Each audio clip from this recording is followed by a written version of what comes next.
Get the latest local news, obituaries, police splatter, weather forecast, and more with no paywall. Head to DeWittDailyNews.com to get the local information you need to know. You're in Central Illinois. WHOW. Top of the morning. Thanks for being with us. I'm your host today, Seth Lawrence. The WHOW Morning Show streams to Facebook and YouTube, brought to you by Peterson Insurance, your Pekin Insurance agent in Clinton. My guest on the Zoom today is Ed Shimon at the National Weather Service in Lincoln. And Ed, you got to be doing pretty good. Your Packers are 5-1-1, and if I'm not mistaken, a leg up in the NFC North there. That's right. Yeah, I'm pretty excited about that. It's one of those years where we got just that little bit of something, hopefully, in the air and Lambeau Field, and maybe we can make something happen at the postseason this time. Sure. We'll see what happens. Very good. Speaking of seeing what happens here, Ed, looks like we're finally due for some rain in central Illinois. What can you tell us? Yeah, we've got a low-pressure system that's developing out in the plains, but it's going to slowly progress east here over the next 24 to 48 hours. Unfortunately, it's kind of shifting its track a little bit south towards southern Illinois and Kentucky. So we're going to get a glancing blow of rainfall this time. So not as heavy as we saw some models earlier on, taking this low pressure right over the center of Illinois. So, but still, enough to wet the ground a little bit and, keep things from getting extremely high drought here. We had some rain last week, so that helped. Yeah. Sure. Hey, and take us through kind of let's say half day by half day, what's in store for the rest of today, tonight, tomorrow, et cetera, et cetera. Sure. Yeah. There's going to be a few spotty showers that might even start popping up today during the day. And I say really spotty because it's not really going to be all that steady at all throughout the day today. Tonight is when we start to see the low pressure really reach far southeast Missouri, southern Illinois. And so probably between maybe 10 o'clock and 6 a.m., 10 p.m., 6 a.m. you're going to get a tenth to maybe a quarter inch of rain. Quarter inch is probably being a little generous for DeWitt County, and then after 6 a.m. tomorrow morning, things start to really diminish as the low shifts south towards the southern coast. So, by early Wednesday, by 9 o'clock already on Wednesday morning, probably just going to have cloudy skies and no more precipitation really in the area. So mostly overnight tonight is when we're going to see the biggest of it. Yeah, a few sprinkles later this afternoon. But then, by late evening, then you're going to probably have some steady rains, light rain, nothing heavy. I don't even see much in the way of thunderstorm action at all in the DeWitt County area. So while we need a reprieve, this is probably not what we were hoping it'd be. No, yeah, the 7-day outlook is just this rain. That's it. So we're really, other than that, maybe a few spotty showers Wednesday. It looks like afternoon, evening, but really just, this is our only really measurable rain that we're expecting here in the next 6 to 7 days. So. Jiminy Christmas. Well, I'll tell you what, let's put we'll bury the lead a little bit on how dry we are, because I want to get to the rest of the week, and looks like it should be rather nice once this rain moves off. Again, we need it, but it'll at least turn nice on the other side of it. What do you know there, Ed? What can you tell us? Sure. Yeah. So the rain chances are basically out of the forecast after tonight, even though we may see a few sprinkles Wednesday night. But, we're going to have sunny skies Thursday, pretty comfortable, upper 50s. And that's going to be kind of the theme as we finish out the week on Friday, too. Some sunshine and upper 50s. A little cooler Saturday, 52. Not too bad, really. But we are going to see frosty conditions, though, like Friday night, Saturday night. We'll be in the mid 30s. Both nights, 36 and 34 for Saturday night. So, we're already finished our what we call a growing season. So we're not expecting to issue any more frost or freeze headlines because we had a really cold night last weekend. So, but in general, this time of year that's normal. Some mid 30s by the end of October is normal lows. Mm-hmm. So, kind of a normal close out to the week, and even the weekend looks really nice, actually. Sunny on Sunday and Monday as we start the following week, and warming up a little bit, upper 50s again on Monday next week. So yeah, not too bad really after that in terms of, Halloween looks good. It's going to be not really that windy and not really that cold. So high on Friday, 58. Oh, I see some gusts on the afternoon. They're up to 20, but I think by the time the kids are trick-or-treating, that should start to diminish a bit because sunset is pretty early now. I'll tell you what, a wind gust of 20, that's not terrible, No, it isn't too Manageable. bad. Yeah. And most neighborhoods are sheltered with trees anyway. So Yep, for sure. not too bad for trick-or-treating, really. Very good. Well, Ed, all right. Again, Ed Shimon, National Weather Service in Lincoln, my guest on the Zoom today. Let's get into it, Ed. How dry are we right now? Yeah, if we look at the month so far, we're 1.75 inches below normal for October. So we're keeping that dry theme going. It doesn't look like we're really going to finish out the month even close to. So it's not the driest on record, but it's when you're looking at the entire month of 1.75 inches starting off so dry that we're going to see the drought conditions continue all the way into the late fall, probably even early winter. Or just not seeing any signals for a lot of precipitation. Looking forward here either. So. Well, how are we trending here in October? What's been the rainfall amounts? Boy, we haven't gotten much, it maybe 3-4 days of rain in total. I don't know what's October telling us. Yeah, there was some rain on the 7th and then nothing really of significance till the 18th, 19th, where we had just about a little over an inch there. But after that, it was trace, a couple of traces and then nothing. So really just 2 rain events this month, which is not enough, starting out so dry. So temperature wise, we're well above normal. We're 5 and almost a little over 5 degrees above normal, which is a lot. I know we're going to be right around normal to close out the month, so we're not going to really push that too much further down. So it's definitely quite warm this month. Yeah. I'm not sure if that's going to fall in the top 10, but okay. I can look it up here real quick. Yeah, it doesn't take long to get in there, but 5 degrees above normal is significant. You don't see that too many times where you actually peg that high above normal. And while you're at it, if you don't mind, rainfall, how are we trending on rainfall in October? October rainfall so far is only at 1.31. So we're normally up about 3 inches right now. So yeah, we're about 1.75 inches below normal. It's just very dry. Is that going to crack top 10s or anything like that? Yeah, that's what I was going to try and take a look at here. Oops, I got to get the top 10s in here. All right, October top 10s. Driest. No, top 10 is number 10 is 1.04 inches. So we've already a little bit more than that. Warmest, 64.7 degrees is the warmest, and we're at 60.1. So not where does 60.1 fall? Oh, that's 7th warmest all time October. Yeah. 7th warmest. Yeah. And then we'll have to see where the rest of the month falls. But right now we're in 7th place, warmest October. Wow. Well, you would maybe think the cool down. Now, remind us, we're going to be kind of in that 50s, low to mid 50s the rest of the week. Where are we usually at this time of the year, Ed? Sure. Yeah. October, late October, where we're at right now on the 28th.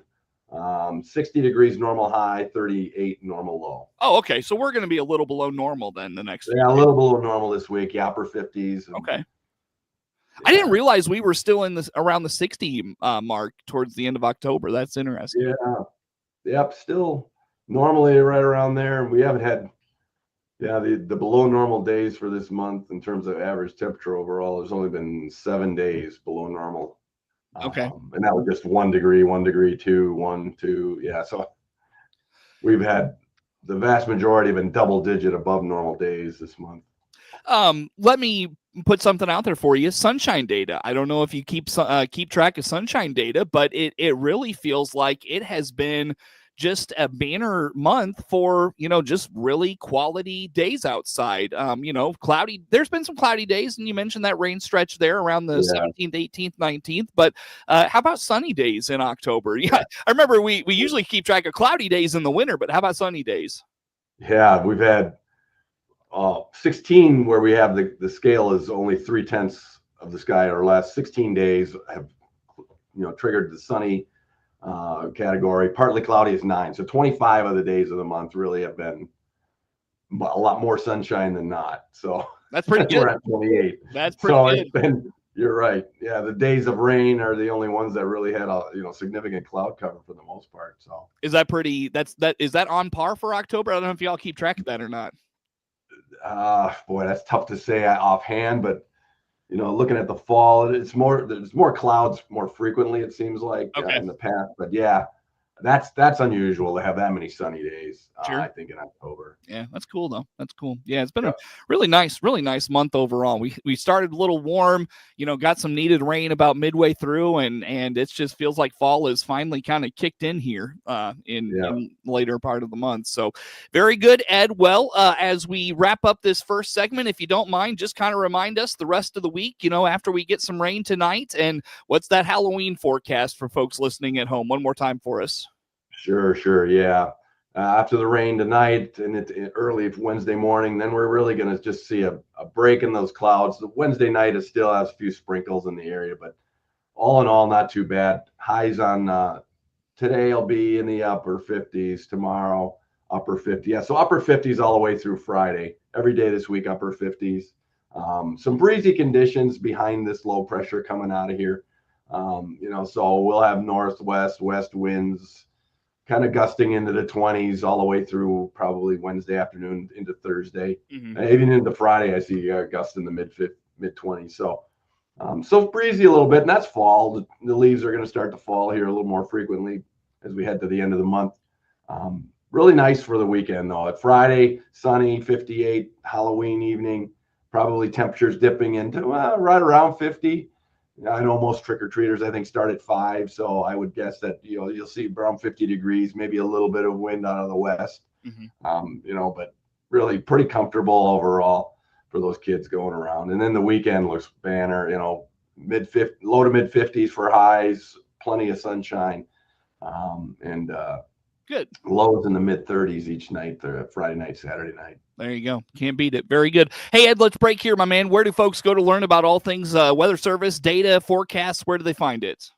Weather.gov/Lincoln. Ed Shimon, National Weather Service in Lincoln, is my guest on the Zoom. More to come with Ed on the morning show.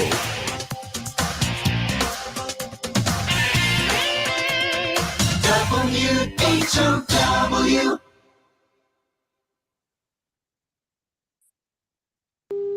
Mark 30. Closeout time is here for a new Chevrolet. This is Scott Baum from Baum Chevrolet Buick in Clinton and Farmer City. Yes, we have a good selection of 25 Silverados remaining in regular and crew cab models with gas or diesel engines. Some with utility beds and dual roof wheels. Also see our remaining Colorados, Trailblazers, even our full-size Suburban and Tahoes, all priced to move out. See our 25 inventory today at BaumChevyBuick.com, right from the start. Now there's one web portal for local agriculture radio programming in central Illinois. IllinoisFarmRadio.com. Local farm programming streamed live and archived to hear anytime. IllinoisFarmRadio.com. Hear the morning and noon farm shows with local agriculture news and interviews. IllinoisFarmRadio.com. Plus hear all of your favorite agriculture farm shows including RFD Illinois, AgriTalk, RFD Today, and the Closing Market Report. IllinoisFarmRadio.com. It's agriculture grown locally, streamed live, and archived to hear anytime. IllinoisFarmRadio.com. A service of the Miller Media Group. Your friend in Central Illinois, WHOW. Once again, a good morning. Thanks for being with us. I'm your host today, Seth Lawrence. The WHOW Morning Show streams to Facebook and YouTube, brought to you by Peterson Insurance, your Pekin Insurance agent in Clinton. My guest on the Zoom today is Ed Shimon at the National Weather Service in Lincoln. Hey, Ed, one thing you touched on there going out of the break I wanted to ask about is the falling leaves. We started October so warm, and it feels like we didn't really get into that like super cool, those overnights where they're in the 30s and the 40s until almost the halfway point, if not later. Does that dictate a lot of times the changing leaves? I always kind of figured it was just the gradual decline of the amount of sunshine they're getting and that sort of thing. What kind of dictates those conditions? Because I was telling one of our guys here that comes on the show, I was like, I need these leaves to fall. I don't want to be blowing leaves in November, but I think that's what's going to end up happening.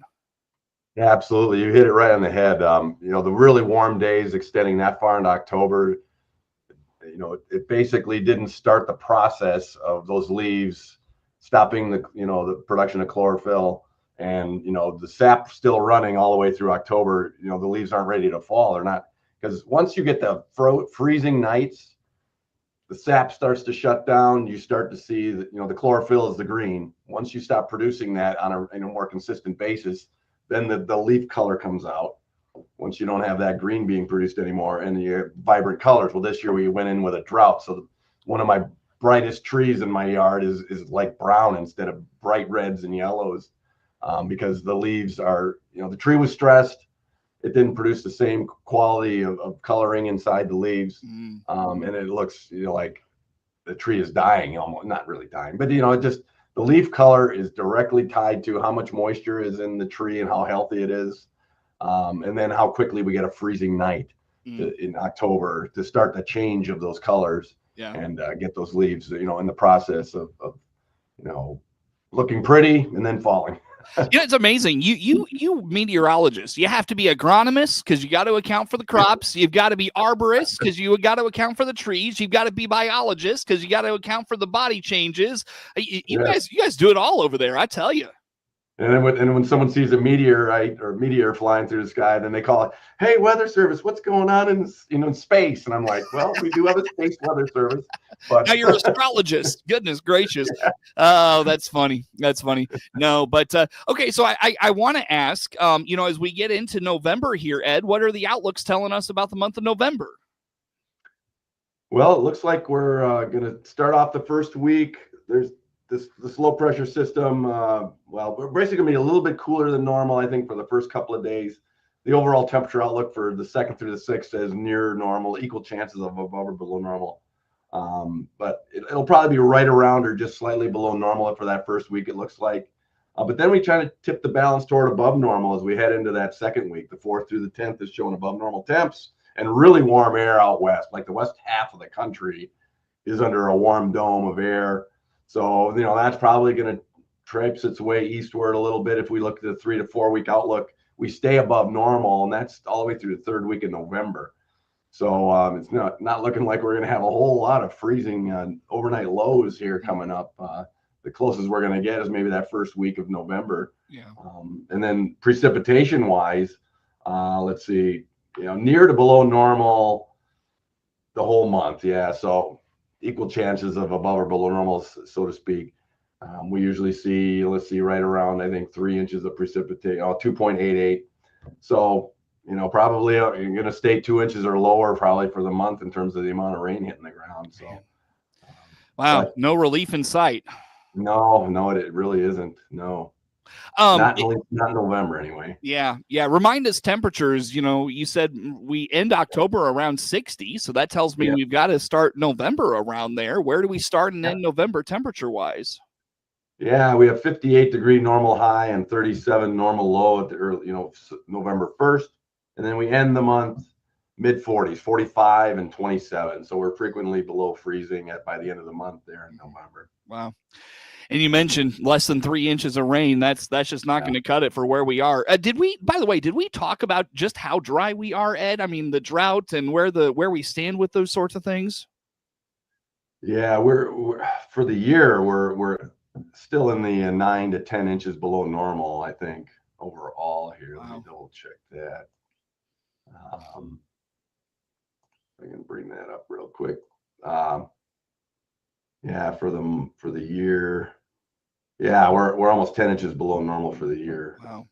Where does that put us at for like the drought monitor and everything? Yeah, the drought monitor is a moderate drought for us. DeWitt County is right near severe drought, which is level D3 of 4. Mm-hmm. So you're in severe drought. What about some of the other outlining areas here? Yeah, the extreme drought level D3 is almost all of Pike County and most of Champaign County. Mm-hmm. So it just kind of skirts the edge of DeWitt there, but DeWitt is solidly 100% severe drought level D2. Mm-hmm. Man, and doesn't look like that's going to improve as we head into winter. Jimenez. Well, let's get into that winter outlook. December, January, February. What are we looking at there? And those are typically our driest months. You've told me before. Right, they are. They're the lowest climatologically. The lowest amount of precip we get all year usually is in those winter months. Right now, the balance is tipped toward above normal for the winter. And it's at level 2, 40 to 50 percentile of precipitation chances that are above normal category. So that takes away from the below normal side. So it looks like the wintry precipitation this year might be a little bit more frequent than we have had in the past 3 years. I know I've had my snowblower crying tears in the garage. They're like, dude, I've been working hard, getting ready, doing all the exercises, and here I'm sitting and not using it. Yeah. So, but anyway, wintry precip might be a little more frequent based on this signal. I know we have a La Nina setting up. It's not strong. Mm-hmm. So the signal there is not going to be as, 1-to-1, but above normal precip is like all the way across the upper Midwest and then into Illinois and in the America's heartland here, Indiana, Ohio, Michigan. So does that tell you more snow or more rain and ice? What is any indicator there, Ed? Yeah, the temperatures are equal chances, but below normal temperatures are pretty close just to our northwest. So I'm thinking we're going to get a little bit more snowfall this year. Ice is always a part of our winters. I mean, I don't know how many winters we've had without any ice. I venture to say not too many. But I would expect you're going to need to shovel this winter just based on the flow patterns that I'm seeing set up in the indications. Yeah. So we'll have to keep a close eye on that, but definitely expect some wintry weather here this winter, more than last year. I would tip the balance toward that. Okay, gotcha. Final minute here, Ed, with you. Any campaigns, awareness things you're doing with the Weather Service right now? Yeah, we got Winter Weather Preparedness Week coming up in the second week in November. So definitely, I know we're above normal temps and probably not a lot of wintry precip, but it's always good to plan. So, we have a website, weather.gov/Lincoln/winter, I believe is it, or winter_prep. But we'll have the link on there when we get the Winter Weather Awareness Week. All right, sounds good. Anything you're pushing this year in terms of winter weather preparedness? Cold safety, because cold affects everybody, and just make sure you have a plan for the right gloves and equipment to keep your skin covered in those real cold days. Very good. Again, the website for weather data, forecasts, all the things, Ed. Weather.gov/Lincoln. Ed, always good to talk to you, my friend. Thanks for making time for us. You bet. Ed Shimon, National Weather Service in Lincoln, is my guest on the Zoom. The morning show streams to Facebook and YouTube, brought to you by Peterson Insurance, your Pekin Insurance agent in Clinton. Of course, we stream live online all the time at DeWittDailyNews.com. Network news comes your way now. WHOW.